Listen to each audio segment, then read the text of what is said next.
Jetzt zeige ich Ihnen eine Handgeschichte von 2 Vögeln. Und die geht so. Es fliegt ein Vögel ganz allein.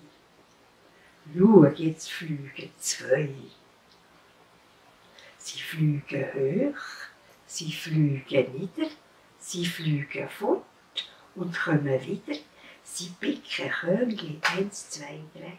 Sie fliegen fort und kommen heim. Es fliegt ein Vögel ganz allein.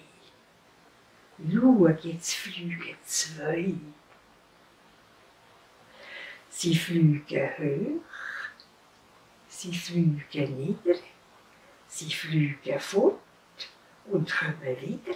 Sie picken Körnchen 1, 2, 3. Sie fliegen fort und kommen wieder heim.